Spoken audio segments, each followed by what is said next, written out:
Hey guys, welcome back to the channel. Let's start with a new chapter of your class 11th IP. तो यार description में एक link given है, जैसे ही उस पर तुम क्लिक करोगे तुम हमारी वेबसाइट पे आ जाओगे। इधर सिलेबस पर क्लिक करना तो तुम्हारा ऑफिशियल सिलेबस खुल जाएगा। जैसे ही तुम नीचे स्क्रॉल करोगे तो आज की वीडियो में हम कवर कर रहे हैं तुम्हारी यूनिट 3 के ये दो सब टॉपिक्स, और नेक्स्ट वीडियो में हम बाकी के टॉपिक्स कवर कर रहे होंगे। तो यार ये चैप्टर पूरा थ्योरी वाला है, जो बताते जा रहा हूँ वो अच्छे से सुनना। इंट्रोडक्शन। तो यार यूनिट का नाम है डेटाबेस। इसमें ये जो वर्ड डेटा है वो क्या होता है, मैंने बताया था कि कंप्यूटर का हर एक कैरेक्टर, हर एक अल्फ़ाबेट और हर एक सिंबल को हम 0-1 की फॉर्म में चेंज कर सकते हैं। इसी 0-1 की कलेक्शन को हम डेटा बोलते हैं। ये 0 और 1 को हम बिट्स भी बोलते हैं। सो डेटा को हम ऐसे भी लिख सकते हैं कि it is collection of bits and bytes.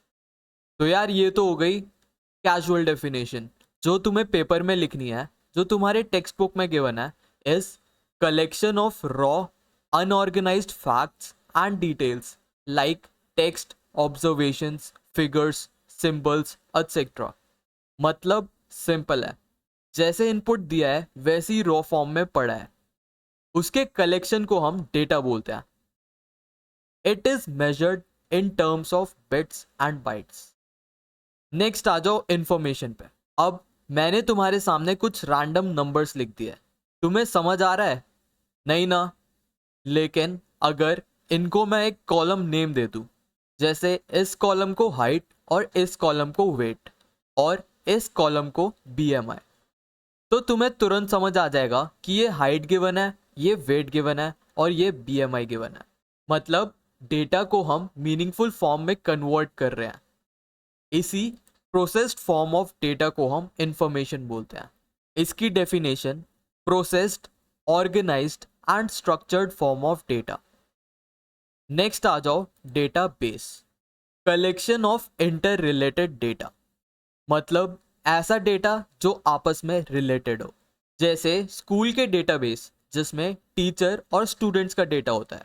Similarly hospital का डेटाबेस जिसमें डॉक्टर और उनके पेशेंट्स का डेटा स्टोर होता है। बट अगर मैं बोलूं एक ऐसा डेटाबेस जहां पर टीचर और पेशेंट का डेटा स्टोर हो रहा है, ये डेटा आपस में रिलेटेड नहीं है ना, तो इसे हम डेटाबेस नहीं बोल सकते। Database of Modi ji and Meloni ji, आपस में पूकी वाला रिलेशन। अगर डेटाबेस की हम डेफिनेशन देखें तो data is stored in such a way that it can be easily accessed, managed and update. तो यार ऐसा डेटाबेस जिसमें हम डेटा स्टोर कर पाएं, जिसको हम इजीली एक्सेस, मैनेज और अपडेट भी कर पाएं। तो यार डेटा से क्या बनता है? हमारी इंफॉर्मेशन का बहुत सारे कलेक्शन को हम कहाँ पर स्टोर करके रखते हैं? डेटाबेस में। और इन सब को मैनेज करने में हेल्प कौन करता है? हमारा डीबीएमएस। आ जाओ पढ़ते हैं ये डीबीएमएस आखिर है क्या। इसकी full form database management system. तो यार ये एक सॉफ्टवेयर होता है जो डेटाबेसेस, जो हमने यहाँ पढ़ा था, इनको मैनेज करता है। मतलब अगर तुम्हें डेटाबेस से इंटरैक्ट करना हो तो डीबीएमएस के थ्रू तुम करोगे।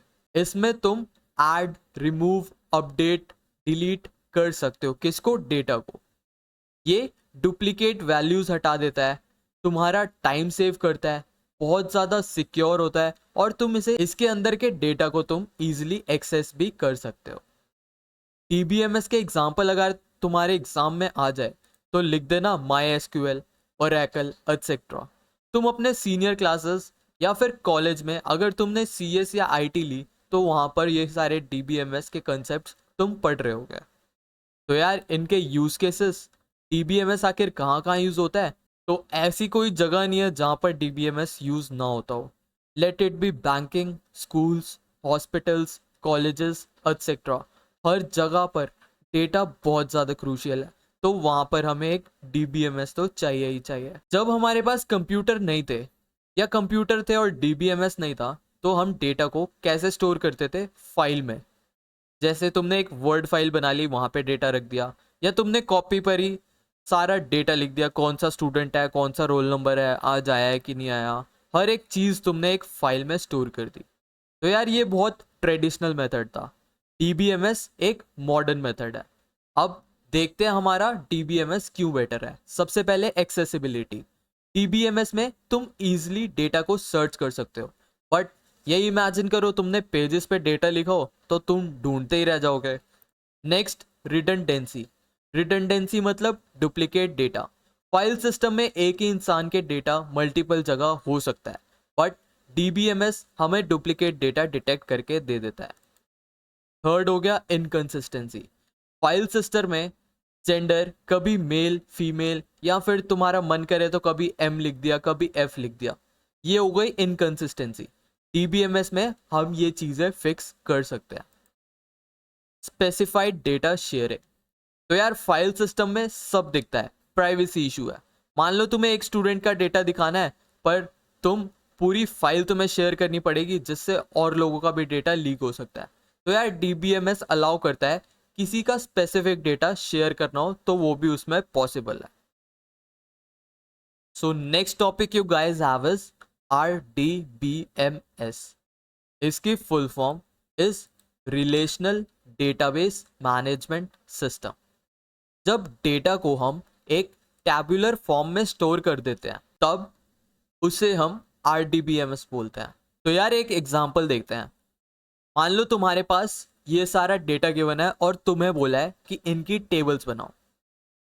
तो सबसे पहले हम स्टूडेंट की टेबल बना के देखते हैं। ये स्टूडेंट का टेबल हमने बनाया। इसके अंदर इसने क्या क्या बोला है कि रोल नंबर प्रेजेंट होना चाहिए, स्टूडेंट का नेम प्रेजेंट होना चाहिए, उसकी डेट ऑफ बर्थ और गार्जियन आईडी। तो हमने एक टेबल बना दिया जहाँ पर रोल नंबर एक कॉलम है, स्टूडेंट का नेम एक कॉलम है, उसकी डेट ऑफ बर्थ कॉलम है और एक गार्जियन आईडी कॉलम है। इधर तुम डेटा भर सकते हो अपने अकॉर्डिंग। जैसे इसमें 01 रोल नंबर है, उसका नेम है लाना, उसकी डेट ऑफ बर्थ यह है, उसकी गार्जियन की आईडी है 69। सिमिलरली हमने फिर एक गार्जियन की टेबल बनाई। गार्जियन आईडी हमने दे दी, फिर गार्जियन का नेम डाल दो जॉनी, डैनी, फिर गार्जियन का फ़ोन नंबर और गार्जियन का एड्रेस। उसके बाद हमने एक और टेबल बनाई अटेंडेंस की। उसमें अटेंडेंस की डेट इसने बोला है डालने को, रोल नंबर डालने को बोला है और अटेंडेंस का स्टेटस, ये 99% प्रेजेंट है, 81% प्रेजेंट है। अब इस टेबल का एग्जांपल लेके तुम्हारी बुक में कुछ इंपॉर्टेंट टर्म्स गिवन है, आओ समझते हैं। सबसे पहले तो रिलेशन। रिलेशन कुछ नहीं होता, टेबल के ही नाम को हम रिलेशन बोलते हैं। जैसे इस टेबल का नाम क्या था, स्टूडेंट। इस टेबल का नाम क्या था, अटेंडेंस। इस टेबल का नाम क्या था, गार्जियन। तो रिलेशन कुछ नहीं होता, टेबल का ही दूसरा नाम होता है। नेक्स्ट आ जाओ एट्रीब्यूट पे। एट्रीब्यूट क्या होते हैं, कॉलम्स। कॉलम्स हमेशा याद रखना ऐसे वर्टिकल वाले होते हैं। तो इस टेबल का एक एट्रीब्यूट हो गया रोल नंबर, इसका एट्रीब्यूट हो गया एस नेम, ये एट्रीब्यूट हो गया डेट ऑफ बर्थ, ये एट्रीब्यूट हो गया गार्जियन आईडी। कॉलम्स मतलब वर्टिकल, वर्टिकल का नाम। अटेंडेंस डेट एक इसका एट्रीब्यूट है, एक कॉलम है, जो मर्जी बोल लो। रोल नंबर कॉलम है, एट्रीब्यूट है। अटेंडेंस स्टेटस एक कॉलम है या फिर एट्रीब्यूट है। नेक्स्ट आ जाओ टपल। टपल होते हैं हॉरिजॉन्टल रोज। जैसे ये एक पूरी रो, इसे हम क्या बोलेंगे, ये एक टपल है या फिर ये एक रो है। सिमिलरली ये भी एक टपल है। तो एट्रीब्यूट क्या हो गए हमारे, वर्टिकल वाले, और टपल क्या हो गए हमारे, हॉरिजॉन्टल वाले। नेक्स्ट आ जाओ डोमेन। डोमेन होता है डेटा टाइप। डेटा टाइप मतलब कौन से टाइप ऑफ डेटा स्टोर्ड है। जैसे रोल नंबर में number type of data store है, ऐसी स्टूडेंट नेम में कौन सा डेटा स्टोर है, न्यूमेरिक डेटा नहीं है। इधर कौन सा डेटा है, टेक्स्ट डेटा है, तो इसका डेटा टाइप क्या हो गया, टेक्स्ट। सिमिलरली इधर हमने डेट स्टोर कराई है, तो इसका डेटा टाइप क्या हो गया, डेट। इधर हमने कौन सा डेटा स्टोर कराया है, न्यूमेरिक। तो जिस भी टाइप का हम डेटा स्टोर कराते हैं उसे हम क्या बोलते हैं, डोमेन। नेक्स्ट आ जाओ डिग्री। डिग्री होती है टोटल नंबर ऑफ कॉलम्स। जैसे इस टेबल के अंदर टोटल कितने कॉलम्स है, 1 2 3 4, तो इसकी डिग्री क्या हो गई, 4। सिमिलरली इस टेबल में देखो कितने कॉलम्स है, 1 2 3, तो इसकी डिग्री कितनी हो गई, 3। तो तुम्हारे एग्जाम में आ सकता है, तुम्हें एक टेबल बना के दे दे, तुमसे पूछे बताओ डिग्री कितनी है, तो degree total number of columns गिन लेना और उधर लिखाना। नेक्स्ट टर्म है हमारी कार्डिनैलिटी। कार्डिनैलिटी होती है टोटल नंबर ऑफ रोज। जैसे इस टेबल में टोटल रोज कितनी है, 2। कॉलम के नाम को हम रोज के अंदर इंक्लूड नहीं करते, ये याद रखना। इसके अंदर भी तुम्हारी कार्डिनैलिटी कितनी हो गई, 2, इसके अंदर भी 2।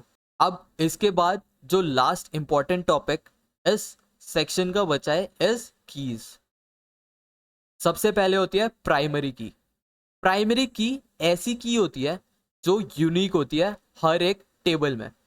जैसे ये वाला टेबल इमेजिन करो, इसमें रोल नंबर हर का यूनिक होगा ना। हर एक तुम्हारी क्लास में किसी भी 2 बंदों का सेम रोल नंबर तो नहीं होता ना। तो कुछ ऐसी चीज जो हर एक बंदे का यूनिक है, उसे हम क्या बोलते हैं, प्राइमरी की। इसे हम कभी भी खाली नहीं छोड़ते टेबल के अंदर। जैसे तुम्हारा फोन नंबर तुम्हारी प्राइमरी की बन सकती है, तुम्हारा रोल नंबर, तुम्हारा आधार कार्ड, ये सारे क्या बन सकते हैं तुम्हारे प्राइमरी की टेबल के अंदर। तो देखो इस टेबल में प्राइमरी की क्या क्या बन सकते हैं, तुम्हारा रोल नंबर भी प्राइमरी की बन सकता है, तुम्हारा गार्जियन आईडी भी बन सकता है, क्योंकि गार्जियन आईडी भी सबका यूनिक होगा। सेकंड होता है हमारा फॉरेन की। फॉरेन की क्या होता है, कॉमन कॉलम फॉर रिलेशन। अब रिलेशन को ही हम क्या बोलते थे, टेबल। तो 2 टेबलों के बीच कौन सा ऐसा कॉमन कॉलम है, जैसे ये 2 टेबल है हमारे पास, इन 2 में से कॉमन कॉलम कौन सा है, गार्जियन आईडी। तो फॉरेन की कौन सी बन गई, गार्जियन आईडी। सिमिलरली अगर ये 2 टेबल को हम कंपेयर करें तो इसमें फॉरेन की हमारी क्या बन जाएगी, रोल नंबर, क्योंकि इधर भी रोल नंबर मेंशन है, इधर भी रोल नंबर। तो तुम्हें पता लग गया प्राइमरी की क्या होती है और फॉरेन की क्या होती है। नेक्स्ट आ जाओ कैंडिडेट की पी, कैंडिडेट की पर। तो यार ऐसे की जो प्राइमरी बन सकते हैं बट हमने बनाए नहीं। जैसे इस टेबल में रोल नंबर भी प्राइमरी की बन सकता था, गार्जियन आईडी भी, क्योंकि दोनों यूनिक है और दोनों फुल है, कोई भी खाली नहीं है। तो अगर मैंने रोल नंबर को प्राइमरी की चूज कर लिया तो तुम्हारी बची हुई गार्जियन आईडी क्या बन जाएगी, तुम्हारी कैंडिडेट की। तो कैंडिडेट की ऐसी की हो सकती है जो प्राइमरी की बन सकती है बट हमने अभी तक चूज नहीं करी है। उसके बाद आ जाओ ऑल्टरनेट की। All candidate keys except primary की। तो यार ऐसे जितने भी कॉलम्स है जो प्राइमरी की बन सकते हैं, हमने एक प्राइमरी की चूज कर ली उसमें से, और बाकी बची हुई जितनी भी कीज है उसे हम क्या बोलते हैं, ऑल्टरनेट कीज। नेक्स्ट वीडियो में हम इसको बहुत डिटेल में कवर करेंगे और बहुत सारे एग्जांपल से, तब तुम्हें क्रिस्टल क्लियर हो जाएगा। अभी भी आई गेस काफी कुछ तुम्हें आ चुका होगा। तो यार हमने डेटाबेस के बारे में पढ़ लिया, उसकी नीड क्यों होती है पढ़ लिया, डेटाबेस मैनेजमेंट सिस्टम भी पढ़ लिया, फिर मैंने तुम्हें डोमेन भी बता दिया, टपल क्या होता है, रिलेशन क्या होता है। उसके बाद हमने कीज भी पढ़ ली। तो ये वाला सेक्शन हमने इस वीडियो के अंदर कवर कर लिया है। So thank you guys for watching, see you guys in the next video.